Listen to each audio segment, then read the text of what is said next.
vous. Lecture de l'Évangile de Jésus-Christ selon saint Jean.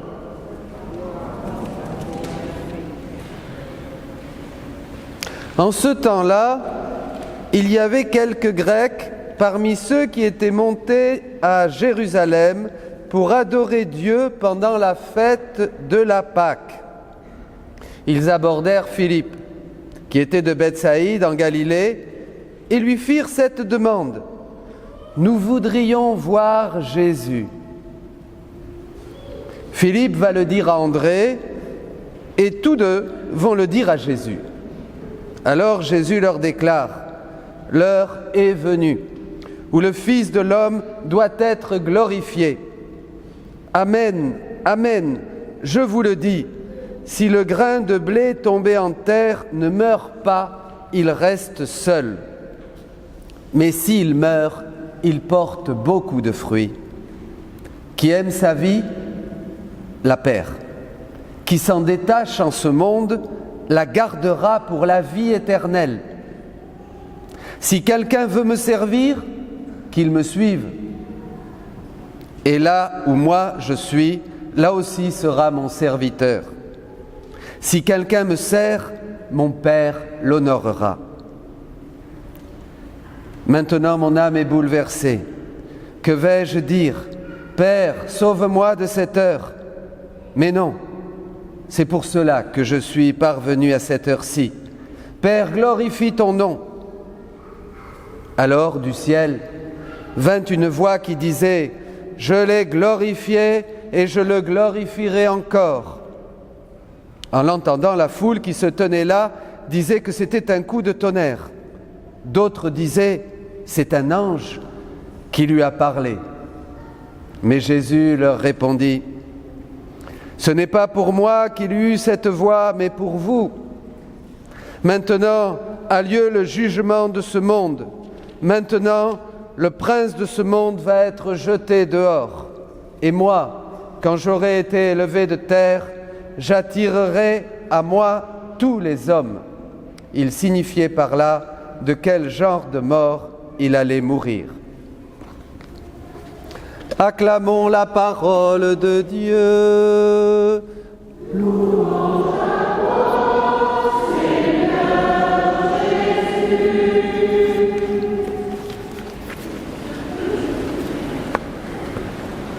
Une voix pour nous comme un coup de tonnerre.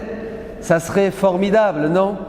C'est ici maintenant la voix du Père et dans toute la région se mettait à gronder et à dire: allez à la messe, venez écouter la parole de Dieu, venez, vous tous, chrétiens, même les non-chrétiens, venez, aujourd'hui Dieu va vous parler.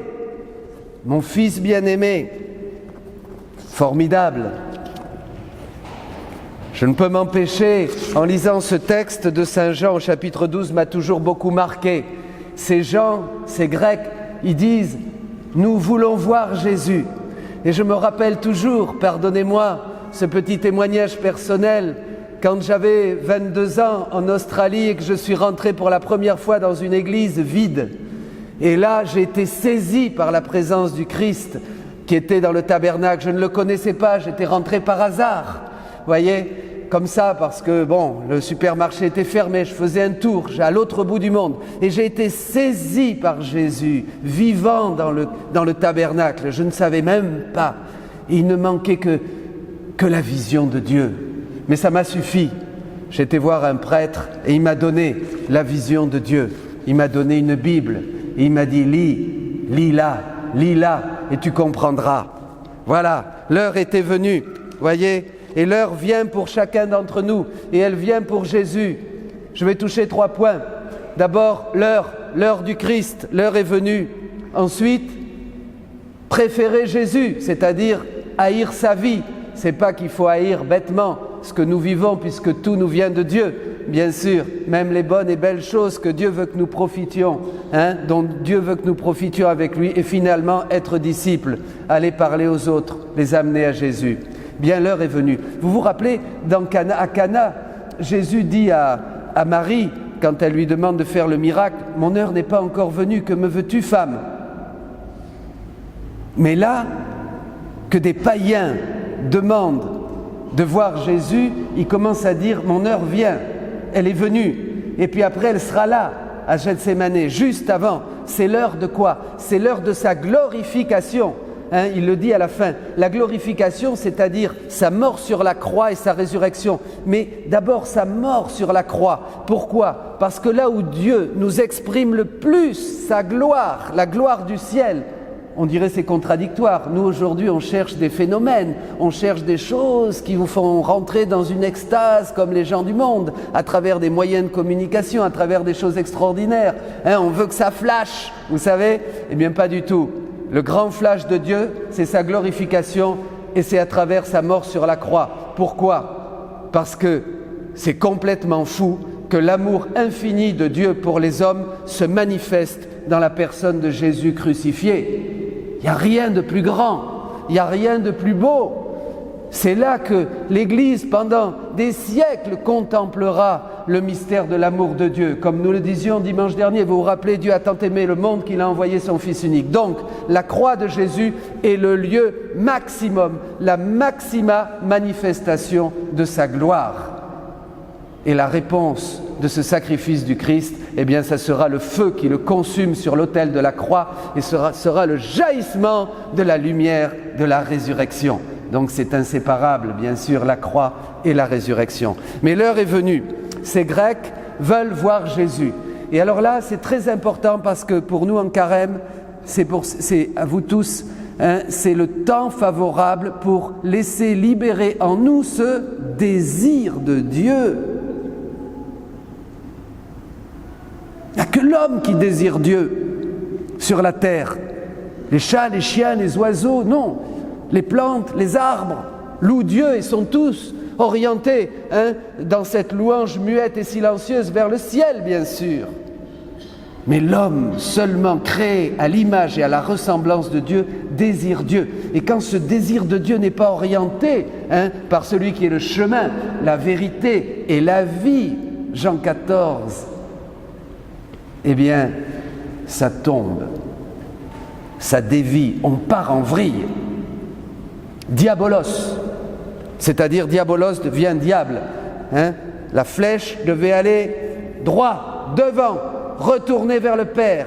Venez à moi, retournez vers le Père. Voyez, et qu'est-ce qui se passe? Diabolos, zoup, elle est déviée dans la matière. Ne cherchez plus les choses de la terre, cherchez les choses du ciel, dit Colossiens 3, 1. Voyez, diabolos, dévié. Et c'est ça le cœur de l'homme quand il ne rencontre pas le Christ. Je le partageais ce matin à 3 dames qui venaient pour faire baptiser leur petite fille. Une d'entre elles, j'ai dit, mais tu vois, c'est ça. Si ton cœur ne rencontre pas, si tes enfants ne rencontrent pas Jésus, mets-les au caté. Je leur dis, on va s'occuper d'eux. Mets-les au caté après. Voyez, si tes enfants ne rencontrent pas Jésus qui est chemin, vérité et vie, eh bien à 13, 14 ans et même peut-être avant, ils vont partir en vrille. Ils vont être séduits par le monde. Ils vont être séduits par le père du mensonge, dit Jésus. C'est-à-dire celui qui domine, dit aussi Jésus, qui domine sur le monde entier. Regardez le monde autour de nous. Donc, ce désir qui est en nous, il faut qu'il soit aiguillé, il faut qu'il soit orienté. Je vous supplie, mes amis, lisez tous les jours la parole de Dieu. Déjà pour commencer à guérir, pour réorienter vos désirs. L'homme est éclaté, disait la vie de l'homme est comme fragmentée, disait Benoît XVI. Voyez, on est un puzzle explosé. Pourquoi? Seigneur, unifie mon âme, dit le psaume. Ça c'est très important, ce désir de Dieu qu'on a en nous, tout homme, même les non-baptisés. C'est extraordinaire, c'est notre grande richesse. Nous sommes programmés pour Dieu, nous sommes faits pour Dieu.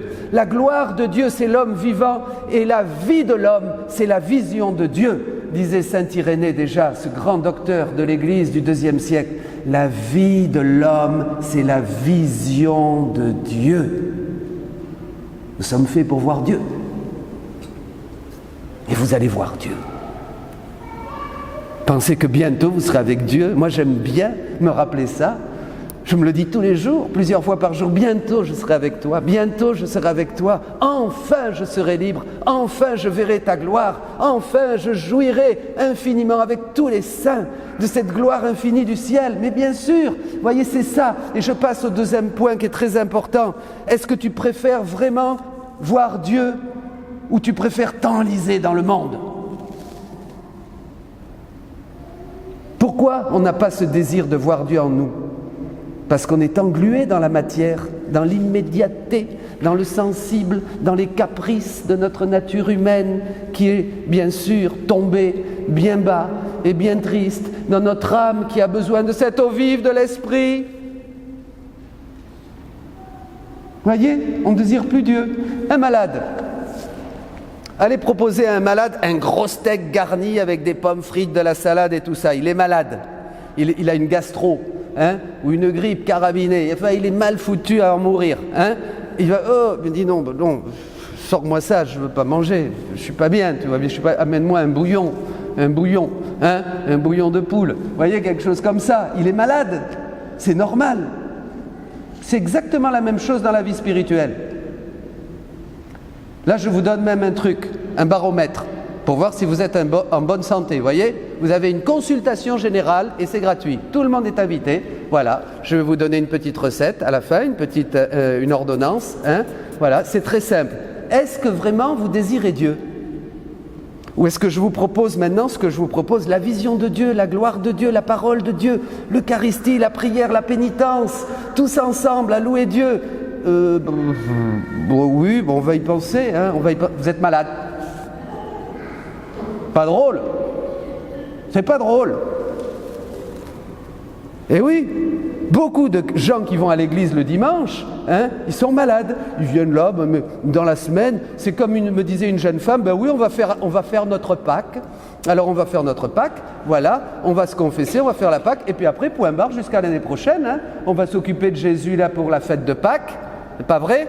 On va aller un peu à la messe, certains vont aller le vendredi, d'autres le samedi, on va choisir le jeudi, pas tout, faut doucement quand même, pas trop, ça pourrait provoquer une indigestion. Alors tranquille, on y va tranquille, et puis après c'est fini. Allez hop, Jésus souffre plus, il est content. Jusqu'à l'année prochaine. Non, le Christ en agonie tous les jours, jusqu'à la fin des temps, dit Pascal. L'Éternel immolé. Le Christ a tous les jours besoin de vous. Le Christ a tous les jours besoin de votre amour, de votre consolation. Vous aidez le Christ, vous l'aidez, vous le soulagez, vous le consolez, vous l'aimez, vous bossez avec lui. On est du côté de Dieu. Mon Dieu. Ça c'est très important, vous voyez. Alors pour être en bonne santé, il faut renoncer à sa vie. Pas qu'il faut se martyriser, se donner des coups. Mais renoncer à tout ce qui m'empêche de préférer Jésus pour être un chrétien en bonne santé. C'est-à-dire quand je vous dis, venez on va prier, tout le monde vient prier. On a besoin de gens pour chanter les louanges du Seigneur. Qui veut faire partie? Non, pas tous à la fois, arrêtez. On n'en prend que 10, les autres attendez. Le dimanche prochain, on en prendra 10 autres. Tout le monde venez. Mais on a besoin de catéchistes. Moi, tout le monde vient. Non, calmez-vous. Seulement 3, 4, après on verra, on va tourner. Voyez, des gens qui sont fous de Dieu. Si je vous propose des choses du monde, du fric, de la bouffe, des fêtes, des machins, vous allez tous courir. Pas vrai? Est-ce que vous êtes en bonne santé? C'est grave. Le diagnostic, attention, c'est pire qu'une tumeur. Quand on n'est pas attiré par les choses de Dieu, que ça ne nous booste pas, ça ne nous donne pas envie, c'est très grave. On meurt de ces choses-là, vous saviez? On meurt. Et la mort, elle peut durer. Je veux voir Dieu. Je veux voir Dieu. Vous comprenez? La bonne santé des chrétiens qui sont touchés, qui sont amis de Jésus, qui connaissent le Christ, qui tous les jours embrassent leur Bible comme faisait saint Augustin, le cherchent. Voyez, c'est ça. Il faut demander ça. On n'a que cette vie pour guérir du péché, des liens, de la dépression, de la tristesse. J'ai lu tous les livres et la chair est triste, dit le poète. Rien ne peut contenter le cœur de l'homme. Quand Jésus nous dit ça, celui qui est sa vie, celui qui perd sa vie à cause de moi et de l'Évangile, la gagnera. Mais moi, je veux gagner ma vie pour toi, Jésus, et pour l'Évangile. Donc dis-moi, je considère tout, comme dit saint Paul, je considère tout comme de l'ordure pour te gagner à toi, mon Jésus. C'est ça qu'il faut dire, c'est la vie normale. Je ne suis pas exalté, je dis la vérité, et je la dis avec joie. Un jour, j'avais quelqu'un qui, à côté de moi, j'étais allé dans un match de foot, je ne sais pas où, il y a longtemps. Il criait derrière moi, il criait, vas-y, vas-y, vas-y, espèce, il disait des gros mots en plus. Et alors je me disais, mon Dieu, si on pouvait crier comme ça, mais notre joie à l'église, ça serait formidable. Vous voyez, on est tout nerveux pour des choses du monde. On m'a dit aussi, ah oui, on va écouter Voice. Ah, c'est quoi ça? Eh bien, c'est les chants, là, à la télé. Ah, vous n'avez pas la télé, père? Non, j'ai pas la télé. Et Voice, eh bien, c'est génial. On m'a expliqué que c'était des jeunes qui chantaient, c'est ça, non? Voilà. Mais tout excité. J'ai dit, ouais, d'accord. Va chez le docteur. Vous voulez guérir? Vous voulez servir Jésus? Moi, je veux servir Jésus. Celui qui me sert, parce que ça me plaît le programme, il sera avec moi. Et là où je suis, il sera aussi. Celui qui me sert, eh bien, il sera honoré de mon Père. Mais c'est génial, vous avez vu le programme de Jésus? On sert Jésus, on le suit, on est avec lui, c'est-à-dire on est dans la grâce, on est en communion avec lui, la prière jaillit comme une source de notre cœur, on est bien, on a envie de prier à la maison, on a envie de prier à l'église, on a envie de servir le Seigneur, d'être disciple, de s'occuper des enfants, de chanter, on a envie de faire plein de choses, quoi. Dieu fait partie de mon paysage. Il fait partie de ma journée, du matin jusqu'au soir et du soir au matin, et même je m'endors avec le Seigneur. Je dis, viens Jésus, prends-moi dans tes bras pendant cette nuit, parce que tu as dit, Dieu comble son bien-aimé aussi quand il dort. Moi je m'endors toujours avec Jésus, j'aime bien, c'est génial. Et le matin je me réveille aussi avec lui. Faites pareil, vous allez voir comme vous allez guérir les maladies psychosomatiques, ces trucs bêtes là, vous savez, ça vient parce qu'on manque de Dieu. Moi j'ai vu beaucoup de gens dans les missions qui guérissent de maladies psychosomatiques et de tout un tas de trucs seulement parce que du jour au lendemain ils ont décidé d'être avec Jésus. Et ils guérissent. C'est normal, il n'y a rien d'extraordinaire. Quand l'âme est bien orientée vers sa fin, tout va mieux. Ben voilà. Puis je veux terminer avec quelque chose quand même, et puis après on va prier. On va prier parce que là je vous prêche la parole de Dieu. Il faut bien comprendre qu'il y a deux choses. Ça c'est très important, c'est des choses qu'on ne dit pas assez. Vous écoutez la parole aujourd'hui là, je prêche la parole. Elle fait naître en vous la foi. Pourquoi? Parce que la foi vient de ce que l'on entend. Romains chapitre 10 verset 17, c'est très important. Il faut entendre la parole. Quand vous lisez la parole de Dieu chez vous, lisez-la à voix haute. Devant la croix, devant une bougie, devant une image, vous la lisez à voix haute pour vous entendre proclamer la parole de Dieu. Vous allez voir comme vous allez vous sentir beaucoup mieux. Et en famille. Bon, alors, vous écoutez la parole de Dieu. Et après, on va prier pour que vous la laissiez descendre dans votre cœur. Je disais aux jeunes qui font la lecture, je dis, laisse-la descendre maintenant. Et il a lu d'abord, et puis après j'ai dit, maintenant tu la lis, mais tu la lis avec ton cœur, avec tes tripes. Et on a senti un autre ton. Et je l'écoutais, et j'étais touché par sa manière de lire. Vous voyez? Parce qu'il le disait avec son cœur. La parole de Dieu, elle est faite pour notre cœur. C'est un aliment, dit Jésus. Vous comprenez? Voilà, donc c'est un petit truc. Après, on va prier. Mais je veux toucher le troisième point. Et ça, j'aime beaucoup. Parce que c'est la vraie vocation chrétienne. C'est pour vous tous, futurs disciples missionnaires de cette église de Bordeaux. On va réévangéliser nos campagnes. Rêver une église de missionnaires. Il faut montrer toujours la vision aux chrétiens. Les chrétiens ont besoin d'une vision, rêver de familles chrétiennes qui prient le chapelet, d'enfants qui vont vraiment se préparer à la première communion, d'adultes baptisés, 1, 2, il y en a déjà 2 pour l'année prochaine, et il y en a 3 bientôt qui sont là d'ailleurs, qui vont être baptisés dans la nuit de Pâques. Extraordinaire, formidable, alléluia. Vous voyez, c'est ça qu'il faut.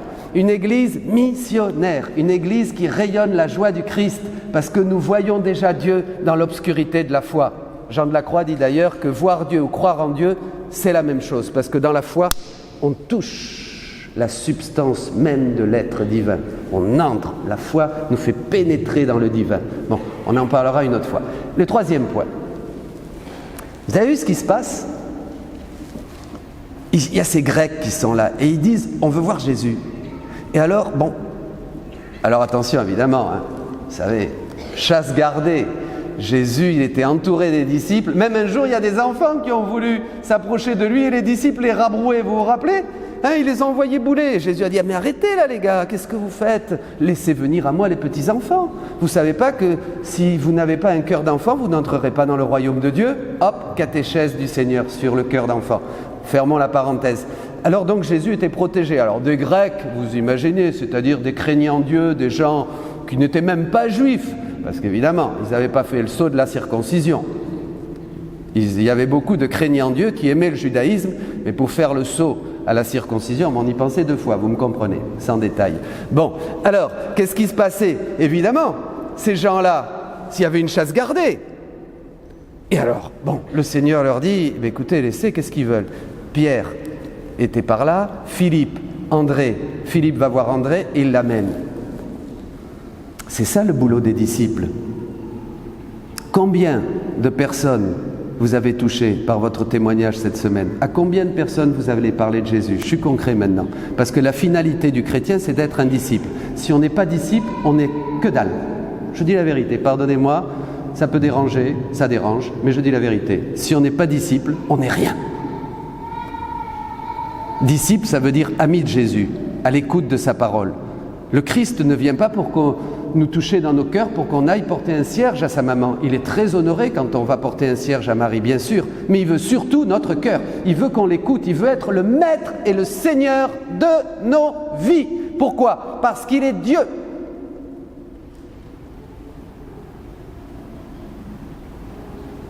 Il est Dieu. Il veut des disciples, il veut les former, il veut leur parler, il veut leur renseigner la parole, il veut infuser en eux la puissance de son Saint-Esprit. Restez ici, ne bougez pas, restez à Jérusalem. Vous allez recevoir une puissance, une dynamite, en grec c'est le même mot, une puissance, l'Esprit Saint. Et le boulot des disciples, quand ils ont reçu cette grâce du Saint-Esprit, eh bien c'est de voir les gens qui meurent, là au marché à côté. Ils meurent. Ils ne savent pas qu'ils sont enfants de Dieu. Ils ne savent pas qu'ils sont à l'image et à la ressemblance de Dieu. Moi, les gens que je reçois en préparation, au mariage, au baptême, rien, ils ne savent rien. L'autre jour, j'étais avec quelqu'un, j'ai dit, on va prier une prière que tout le monde connaît. Je les amène à mon petit oratoire, vous savez, on va faire une petite prière. Et il faut trouver le truc, hein, rusés comme des serpents et doux comme des colombes, il faut travailler pour le Seigneur. Vous êtes les mains de Dieu, vous êtes le cœur de Dieu, n'oubliez pas, vous, les catholiques du dimanche, ici, à la messe. Alors je l'ai amené, il ne savait même pas le Notre Père. Du coup, j'ai dit à une amie ici de la paroisse, tu vas me commander, s'il te plaît, 200 bouquins, là, les prières chrétiennes, Notre Père, je vous salue Marie. Mais oui, on en est réduit à ça. Alors, vous n'allez pas me dire qu'ils savent qu'ils sont enfants de Dieu et qu'ils sont à l'image et à la ressemblance du Christ. Rien. C'est le désert. Les disciples, c'est vous. Vous voyez ces gens qui meurent? Eh bien, venez nous aider. Qui c'est qui veut se former là, être disciple missionnaire? On va commencer d'ici 2-3 mois. Ça va être super. Pour apprendre à parler, faire des tracts, aller aux portes des maisons. On va voir ce qu'on va faire, je ne sais pas. Mais on va être trop plein de Dieu et on ne va plus pouvoir le garder pour nous. Parce que le disciple, c'est un amoureux. Et voyez, c'est ça, ils vont voir les gens. C'est un médiateur, c'est un prophète. Le disciple, comme Jérémie, il voit les bourgeons, il voit le soleil qui se lève, il voit que la moisson est abondante, mais qu'il n'y a pas d'ouvriers. Le disciple, le missionnaire, il se met à genoux et il prie pour les gens. Regardez, ils ont intercédé, Philippe a été voir André, ils ont été voir Jésus, ils lui ont dit, ils veulent te voir. Est-ce que vous allez voir les gens? Venez à la messe. Je voudrais que dimanche prochain, chacun d'entre vous amène une personne, une âme à la messe. Comme vous voulez, de force ou de bon gré. On s'en fiche. Ben oui, quelquefois, on n'a pas le choix. Ça m'est arrivé, ça marche aussi. Viens. De toute façon, il faut les inviter. Venez, voyez. Après, bon, venez, voyez, on parle, on les accueille, vous souriez. C'est ça, le disciple. Eh bien, frères et sœurs, allez, je ne veux pas être plus long. Vous avez le poulet au four. Prions. Rentrez dans vos cœurs. Dites à Jésus, je veux te voir. Brûle mon cœur. Je veux que ma foi déchire cette toile du sensible. cette opacité que j'ai, ce poids de la chair est triste. Viens brûler mon cœur, Jésus, je veux sentir ta présence, voir ta présence, découvrir à travers cette connaissance amoureuse que tu infuses dans mon cœur quand je me tourne vers toi et je te préfère aux choses du monde. Cette connaissance qui est l'Esprit Saint agissant en moi. Renouvelle ma manière de penser, renouvelle mes critères, renouvelle mes projets, renouvelle mes idées. Laissez-vous renouveler par la parole de Dieu, dit l'apôtre, pour que je puisse voir ce qui te plaît, ce que tu aimes, ce qui est selon ta volonté. Fais de moi un homme, fais de moi une femme, c'est-à-dire quelqu'un pleinement humanisé par ta grâce, grâce à la vision que j'ai de toi tous les jours dans la prière, que je découvre jour après jour dans ta parole, à chaque page de ton évangile. Je suis ton ami, je veux être ton ami pour te servir, pour être là où tu es. Là où tu es, je veux être avec toi, ici-bas, sur la terre et peut-être sur la croix. Mais un jour, je sais que je serai avec toi dans la gloire, puisque je partagerai tout et que le disciple n'est pas au-dessus du maître. Ils t'ont crucifié, ils me persécuteront à moi aussi, mais je sais qu'un jour, je serai assis avec toi. Et pour toujours, je jouirai de l'éternité d'amour que tu as promis à ceux qui t'aiment. Tu essuieras toutes mes larmes, tu l'as promis. Et j'aurai un ciel nouveau, une terre nouvelle, ton cœur, l'amour infini.